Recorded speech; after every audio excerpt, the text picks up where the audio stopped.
Witch Queen's here, there's a lot of gear and builds to go over, and from the look of it, some of this gear appears to be some of the best the game has ever seen. When you complete the campaign on Legendary, you're going to get the choice of acquiring one of the 2 new exotics with Witch Queen. I knew exactly where I wanted to go, and this thing has exceeded my expectations. It's incredible. Today's video is about the Titan's Loreley Splendor Helm. Let's learn about it. First of all, aesthetically, it's amazing. The flaming head, the embers of the flames are kind of left behind as you move. They move with you. It's an awesome looking helmet. Great job there. The exotic perk is Cauterizing Flame. When you have Sun Warrior, your sunspots heal you. When you're critically wounded, you create a sunspot at your location. Let's remember what Sun Warrior is. Bottom tree Code of the Siegebreaker, the Sunspot tree. This helmet is designed and it is fully utilized with Siegebreaker. Sol Invictus. Solar ability kills restore your health. Grenade final blows, melee, if the sunspot gets a final blow, and also if you have Sun Warrior on your screen, kills are going to leave a deadly sunspot in their wake. Endless Siege. Hammers create a sunspot on impact, and while standing in sunspots, you throw the hammers faster. I'm going to come back to this in a second. Then Sun Warrior itself. Passing through a sunspot causes your grenade and melee abilities to recharge faster, and your super to last longer. It also increases the damage your weapons deal, so 20% more damage. That first part, when you have Sun Warrior, your sunspots heal you. It's a constant buff while you have the Sun Warrior on your screen. As long as that timer is on the screen, you're gonna get the buff. And remember, you can stand in the sunspot, extend the duration of the sunspot, meaning that Sun Warrior is just always gonna be up, and you're gonna have this constant health regen. This comparison has 100 recovery. As you can see, the health gained back does get you to full health faster. The higher your recovery, the faster you're gonna get to the regen part of it, but as long as Sun Warrior's on your screen, especially when standing in a sunspot,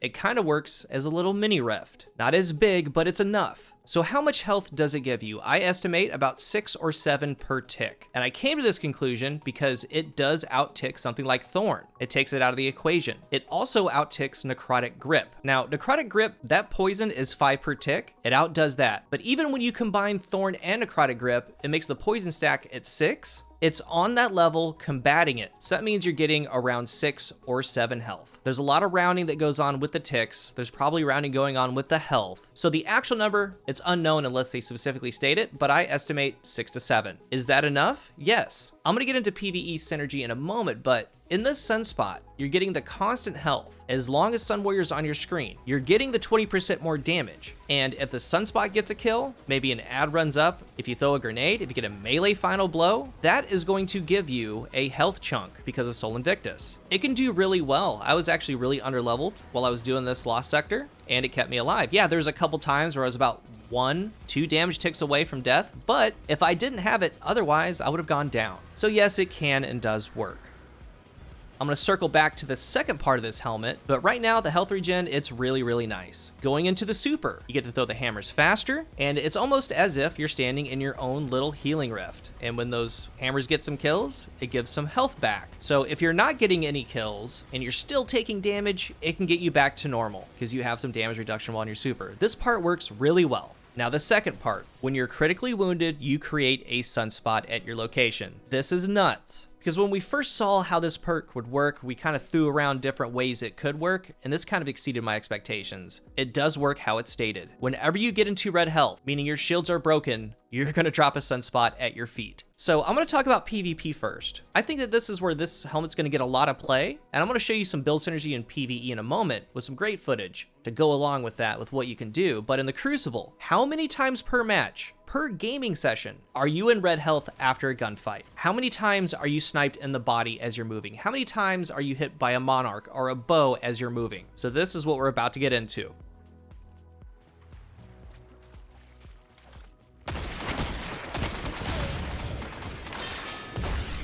Zone C lost. Zone B captured. You have zone advantage. Double down. 3 opponents down. This is amazing.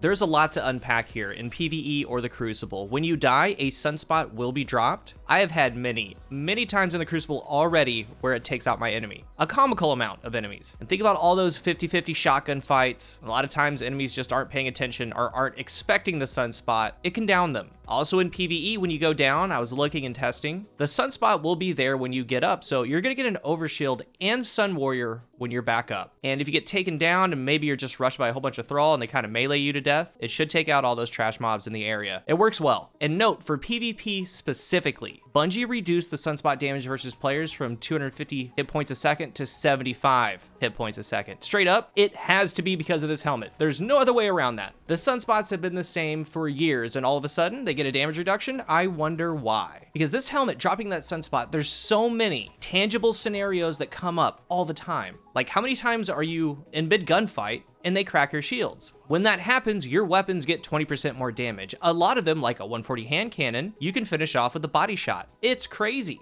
Any weapon, mid gunfight, totally shift that gunfight. Because in a pure 1v1, you should be in red health. When that happens, you're gonna have the damage, the health regeneration. It's amazing. Certain weapons like Ace of Spades, Memento Mori, truly shine. I've tried a ton of them. Lorentz and Arbalest can one-shot. Crimson's crazy. Ariana's Vow is really good. It's one of my favorites so far. Again, because how many times are you blinted by a bow shot, a sniper shot, a pulse shot from a distance, whatever? You're gonna create that sunspot down, keep it alive because you're inside of it, always have the health regen, but you're gonna pop back out with some heat on that Vow doing 196. Then creating sunspots after that. There's a whole bunch of Void going on, of course, with Void 3.0, but do not sleep on this helmet. When you use it, you're gonna see the worth. It's crazy. And note, I did it in the beginning. You can ricochet yourself and create a sunspot on your own in the Crucible. I don't like that. That needs to be changed. But it does take Bottom Tree Sunbreaker to another level. Phoenix Cradle, it's great, but these, because of that sunspot on critical health, make it the worthy choice. They're crazy. It's kind of like OEM. You don't have to think about it, you just play and it happens. The sunspot does drop with top or middle tree, but you don't get Sun Warrior. Sun Warrior is what makes all this work. You don't get the health regen or the damage with the other trees, just the sunspot. It's incredible. Don't sleep on it. It's here, it's ready, and it's powerful. In PvE, let's talk about some of the things that you can do. It's all centered around the sunspot, the focal point, but now you're getting health back. Now in harder content, when you're constantly getting in red health, you're creating a sunspot. Now, you new players won't have a lot of these accessible. Be sure to build your mod inventory with Ada down in the hangar. She sells 4 mods a day. Get them all when they come. But since this is a solar build, the Trinity comes back. Rage of the Warmind adds additional solar damage to explosions of Warmind cells, Wrath of Rasputin. Solar splash damage final blows have a chance to create Warmind cells, burning cells. Destroying Warmind cell creates a burst of solar energy that causes enemies to burn, and when enemies burn out, it will create a sunspot. I have global reach for the expanded blast, and then Warmind's protection. I just added that in. You take reduced damage from enemies that are near Warmind cells. You can do this with a whole bunch of weapons. TQ, Sunshot, I'm going to talk about Polaris in a second, but this helmet isn't exclusive to Warmind cells. You could do wells. You can do a whole bunch of stuff. But something like Polaris is back on the table because of the 40% PvE damage buff. It was one-shotting Thrall to the body in here. But with the perfect fifth, you're going to set enemies on fire. When they burn out, it will create a sunspot, and that can get it all going. Or imagine you get critical health. It's going to drop that sunspot. You now have that added damage while regaining health, and you're getting this build working. Creating cells with explosions, burning them out. Really good. And even if you don't have these mods, the sunspot healing you can keep you alive. Remember to use your abilities to get more sunspots or to get one started. But there are many routes you can go with this helmet, and it really does tie in together Bottom Tree just fully. It's really good. I will be trying this with Solar Burn PvE content and just keep putting more together with a build, but in the Crucible, it's performing really well. You don't have to do anything special. The sunspot's usually the hardest part to get going with Bottom Tree because you need a charged melee or a grenade final blow, but this one is dropping it with low health. You're gonna be at low health a ton, and you come out with 20% more damage, get on those streaks, have health regen, create more sunspots as you go with each final blow. You can go wild with it. I've already had a couple 50+ kill games. Even if you're up close shotgunning, it will come up. It does come up. You guys are hugging in close. They melee you. You're in red health. They're in the middle of that sunspot. This exotic right here was made very well. It ties the full tree together. Void 3.0 is great. I'm going to be covering that soon, but do not pass this one up. And also, we assume Solar 3.0 is going to come at some point, and when it does, I can't wait to see what this helmet could do with it. It's powerful. If you're new here, remember to hit the subscribe button, and if you are subscribed, thank you so much for your support. Let's talk about the Splendor helmet down below. Thank you for watching, and until the next one, I am CoolGuy.